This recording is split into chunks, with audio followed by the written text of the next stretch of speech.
My name is Mia Nelson. I have a husband who's 4 years older than me, and I have a stepson. Although I'm not his biological mother, I've always considered him my own son. But suddenly, a tragedy struck. Harrison had an accident. While I was on a business trip, I received an unbelievable call from the hospital. My son had been hit by a truck that ran a red light and was rushed to the emergency room. He was hit while saving a little girl from getting run over. The light was completely red, and the driver appeared to have been dozing off. The fault was entirely on the truck driver. He also sustained injuries and was taken to the hospital. I then interrupted my work and hurried to the hospital where my son was taken. There, I saw my son, unrecognizable. Harrison! By the time I arrived, he had already passed away. His body was covered in painful wounds, and his face was draped with a white cloth. When I removed the cloth, there lay my son, looking as if he was just asleep. Seeing his face, I couldn't stop my tears for a long time. I met my son when he was 15. He was in the midst of his rebellious phase, but he never showed any defiance towards me and opened up his heart. We grew close as if we were a real mother and son from the beginning. He started living on his own when he went to college, but we kept in regular touch. I believe we were seen as a close-knit family by those around us. Whenever he had an important decision to make, he would always consult me. The memories of my son brought even more grief. In contrast to me, my daughter-in-law, Kelly, showed no signs of sadness. Kelly looked at me crying with a cold gaze. She was 25 years old, 5 years younger than my son. Kelly looked at me crying with a cold gaze. I couldn't understand how she could be so expressionless when her husband had just died. Although I wanted to confront her, I was too overwhelmed with the loss of my son. Later, I took Kelly back home with me. My husband also looked down with a complex expression, but he was not crying. Well, you never know what might happen in life. What are you saying? Our boy had his whole life ahead of him. He must have had so many things he wanted to do. There's no use in just grieving, right? Crying won't bring Harrison back. Aren't you sad? Your own son just died. As I said this, my daughter-in-law, Kelly, interjected with a look of exasperation. She seemed irritated with me. My father-in-law is right, there's no point in crying all the time.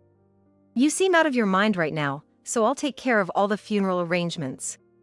No, he was my son too, and I want to help. Please don't. He was my husband.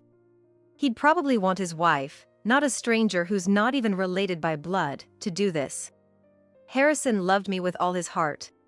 That might be true, but... Anyway, please don't interfere.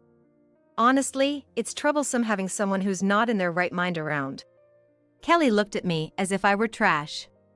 She had always been harsh towards me since the beginning of her marriage to my son. I somewhat understood why Kelly was so harsh with me. To be honest, I was against their marriage from the start. When I first met her, she didn't seem to truly love my son. But my son seemed to genuinely love her, so I couldn't object. I guess my son saw some good in her that I couldn't see. I had to believe that. But sadly, it seemed my intuition was right. I had been wondering when to tell my son about her true nature. I never imagined I'd lose my son before I could tell him the truth. I was struggling to accept this cruel reality. Yet, time went on, and the day before the funeral arrived. As per Kelly's instructions, I didn't say anything and just kept quiet. On the eve of the funeral, Kelly came to our house. Shockingly, during dinner, she said something outrageous. I'm sorry, but please don't come to the funeral tomorrow. What? Strangers like you are not welcome. Stay away. It's disgraceful. Kelly suddenly raised her voice and started yelling at me. I was stunned. She then said with a nasty smile, "You're just a stranger not related by blood to Harrison, right? He wouldn't want you there." What are you saying? You agree, don't you, father-in-law? Kelly asked my husband sweetly. Then my husband looked at me and nodded heavily. Indeed, you're a stranger. Kelly is right, you have no right to attend. Stay away from the funeral. Seeing my husband take my daughter-in-law Kelly's side, I was astounded. All right, I get it. I won't attend tomorrow's funeral, just as you wish. When I responded this way, Kelly smiled as if pleased. She'll probably regret it, but I don't care. Just looking at their faces made me feel nauseous, so I left the room. The next day, the day of my son's funeral arrived. Since Kelly had refused my participation, I did as told and stayed home. While I was idly at home, suddenly, there was a loud noise at the front door. Footsteps approached me, and there was Kelly, out of breath. My husband followed soon after. Both seemed very panicked. I had a pretty good idea why they came to me. As I silently observed them, Kelly spoke up. Hey! You know something, don't you? Isn't it rude to barge into my house and address me so informally? Shut up! Just explain what's going on. What are you talking about? No one has shown up for the funeral, even though it's time. The staff at the funeral home are troubled because they can't start with no attendees. You know something about this, don't you? Oh, that. It's obvious why no one's there. What the? Kelly's irritation grew as I casually replied. Of course, I knew why no attendees were coming. Seeing Kelly and my husband so flustered, I decided to tell them the truth. I asked our clients and employees to refrain from attending, as it's a family funeral. You're lying. We were expecting the company president and other executives today. Yeah. What are you doing, meddling in things? My husband joined in with complaints. He probably wanted to use the funeral to get cozy with the company president. He looked very frustrated. I decided to give my husband a dose of reality. You might have thought getting close to the president would improve your position, but that's not how it works.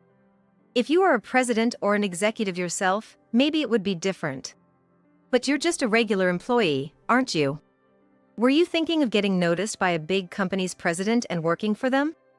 Unfortunately, if you can't even make a mark in our company, there's no way other companies would take notice of you. Huh? Kelly was stunned as I revealed the truth. My husband, Arthur, standing next to her, turned incredibly pale. There was a reason for this. But before telling Kelly about Arthur's truth, I decided to explain why no relatives came. None of the relatives came because they all sided with me. I didn't want to lie to them, so I honestly told them about your true nature, Kelly. Wait a minute. What do you mean by my true nature? I'm just a young widow who lost her husband. A poor widow? Could you please spare me the nonsense? You didn't even seem sad when you learned about our son's death. In fact, you looked almost happy. What? Are you insulting me? I could sue you for defamation. Go ahead if you want to. I doubt you could even start a lawsuit. Kelly's face turned red, and she looked like she might hit me any moment. I knew Kelly's true nature and her plans. She thought she was hiding it, but I knew all along. You didn't marry my son because you loved him, you were after his money, weren't you? What? What are you talking about? I loved Harrison with all my heart. You don't have to bother with such transparent lies. You targeted Harrison thinking he would become the president of my company, right? Out of all the men you dated, Harrison must have had the best prospects. What are you saying? You're making it sound like I was cheating. That's defamation, right? Never mind that. You seem to be deceived by Arthur. You see, I'm the president of the company, not Arthur. No way, you, a woman, being the president? Impossible. If you think I'm lying, why don't you check our company's website? It clearly states that I'm the CEO. When I said that, Kelly took out her phone and started looking it up. She must have realized that what I was saying was true. She looked utterly shocked. Then she began to complain to Arthur. Hey! I thought Arthur was the president. What's this about? Have you been lying to me all this time? I can't believe this. I'm sorry. Arthur apologized in a small voice. Embarrassingly enough, Arthur had a crush on Kelly, who was much younger than him. I had known from the beginning of their marriage that Arthur saw Kelly as a woman. "Kelly is young, friendly, and adorable. Maybe you could learn a thing or two from her?" When Kelly came to greet us for the wedding, Arthur praised her like that. Whenever Kelly was to visit our home, Arthur dressed up and paid attention to his appearance. Normally, he was sloppy at home, but he put effort into his appearance when Kelly was around. I was speechless seeing such a side of Arthur. It seemed Arthur had even lied to Kelly to gain her favor. "With me, Kelly, you won't ever have to worry about money. I was planning to let Harrison inherit the company, so if you stay with us, you'll have a secure life." Arthur probably said such things to Kelly. Kelly, blinded by greed, seemed to have been deceived and completely believed my husband's words. Kelly always spoke sweetly to Arthur. And he was completely smitten with her. It was embarrassing to watch. Of course, our son Harrison didn't know Kelly's true nature. He always spoke highly of her. "Kelly always worries about you and Dad. I'm so lucky to have a wife who cares for my parents. She's perfect at housework and a great help." Is that so?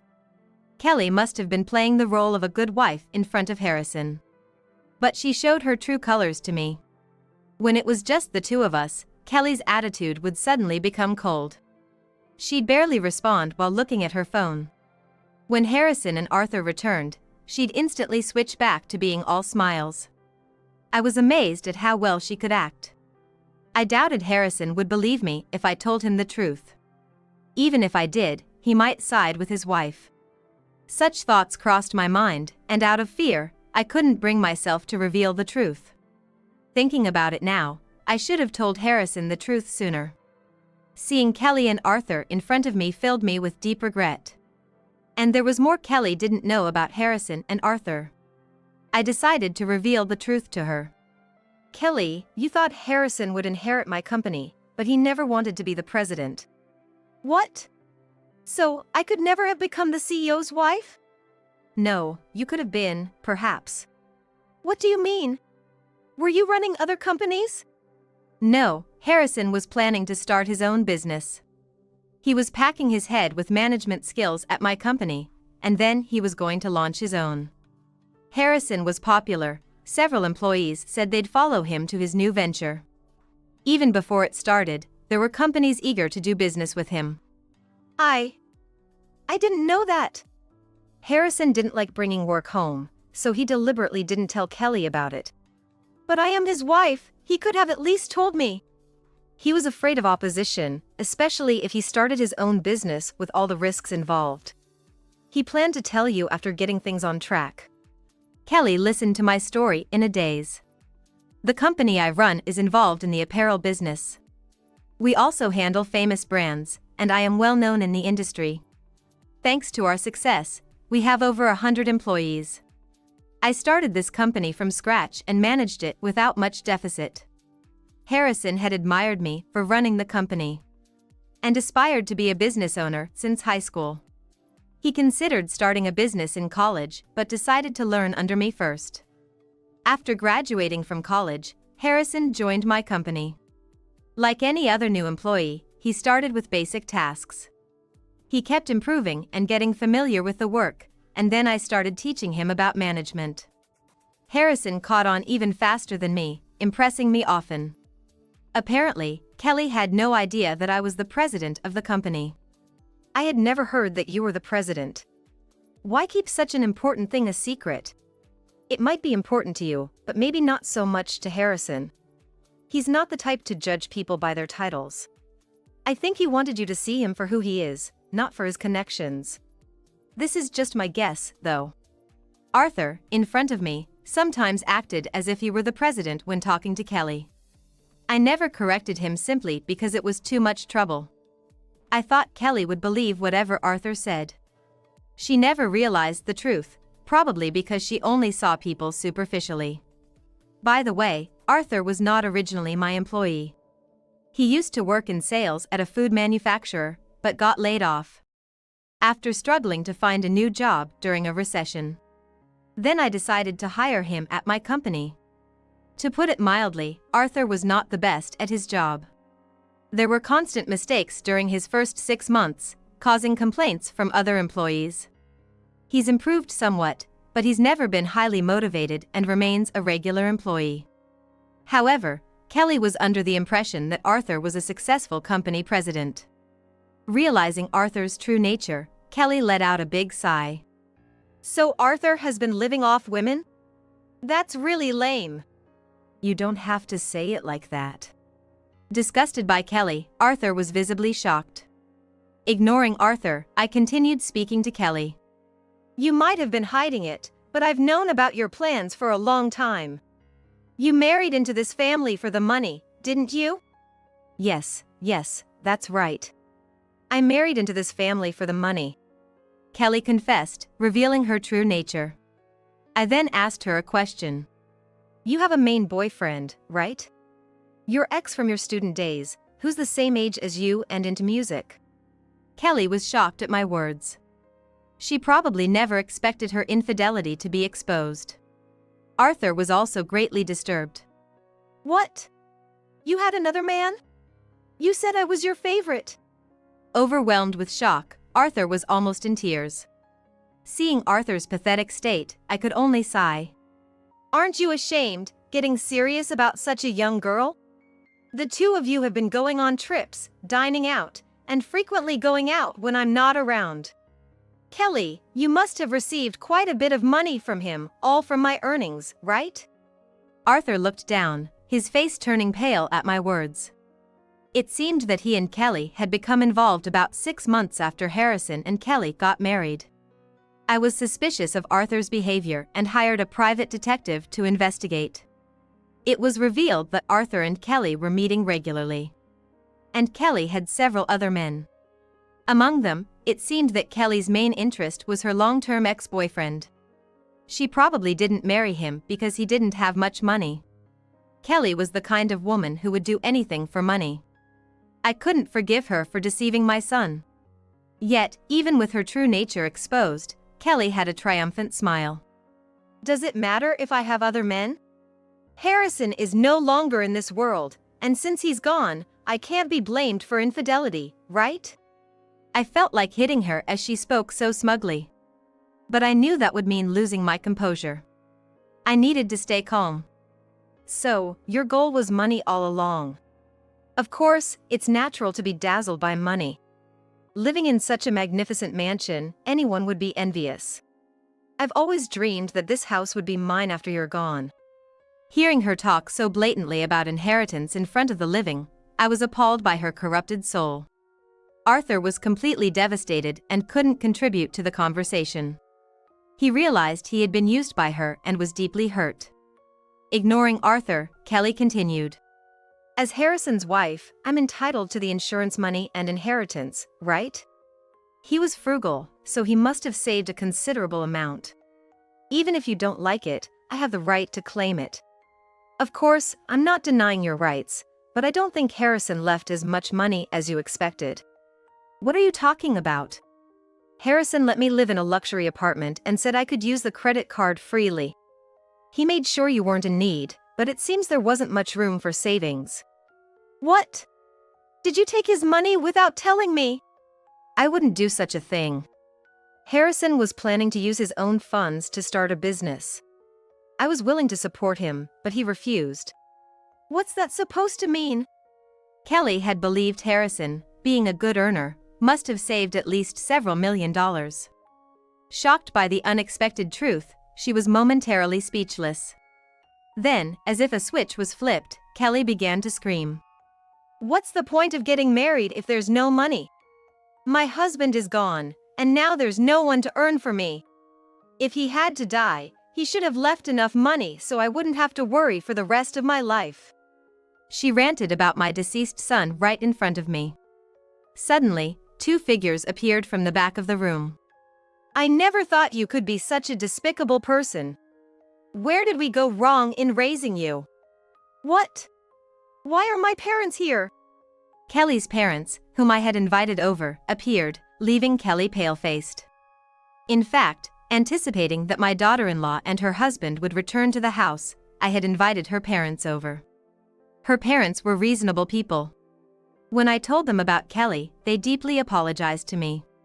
Kelly seemed to have had a difficult relationship with her strict, education-focused parents, and rarely went back home. Her parents apologized to me again. We're terribly sorry for the great inconvenience which our daughter has caused. We share the responsibility for the way she turned out. If there's anything we can do to take responsibility, please let us know. Kelly's parents apologized so sincerely that I felt embarrassed. Even as they apologized, Kelly showed no signs of remorse. Her mother, fed up with her attitude, waved her hand like she chased her away. That's awful. You didn't have to be so mean. You heartless person. A daughter like you is no daughter of ours. Don't ever come back home again. We have no intention of leaving you any inheritance. Kelly seemed somewhat taken aback as her mother sharply disowned her. She began to cry quietly. Ignoring her, I turned to Arthur. We're getting a divorce. What? I have no desire to stay with a man who cheats with younger women. You should know, I have no intention of keeping you at the company, so please leave quietly. Wait. How am I supposed to live now? I don't know.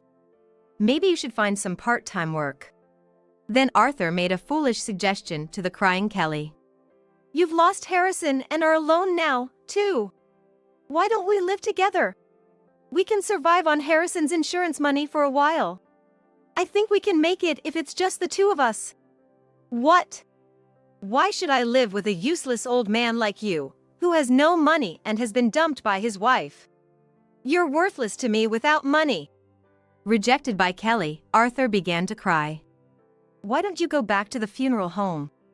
The staff must be having a hard time. But there's no one there. It's the funeral you arranged, right? Just go back. Kelly's parents said sternly, and she left the house with heavy steps. Naturally, with no one else attending, the funeral was cancelled. Kelly was billed for the entire cost of the last-minute cancellation.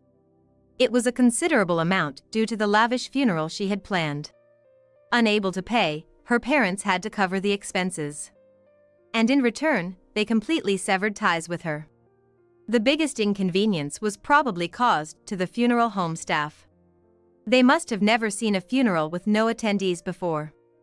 Since the funeral was cancelled, I later decided to conduct my son's funeral anew. In fact, I had secretly been arranging the funeral without my daughter-in-law and her husband knowing. For this ceremony, I invited relatives and business associates who we regularly interact with. The funeral for my son saw an attendance so large that the venue could barely accommodate everyone, truly showing the depth of my son's popularity and the respect he commanded. After everything settled, Arthur and I divorced. I had, of course, claimed him alimony. Arthur ended up in debt because of the alimony I demanded and struggled to find a job. He couldn't find a job as a full-time employee, but it seems he managed to find some manual labor part-time work. He now lives in a shabby apartment, barely getting by. As for Kelly, already in debt, she lost most of Harrison's insurance money to repay her loans. Abandoned by her parents, she started working part-time, trying to survive on her own. She tried to rely on a man again but ended up being deceived and incurring more debt. Maybe it was some kind of curse.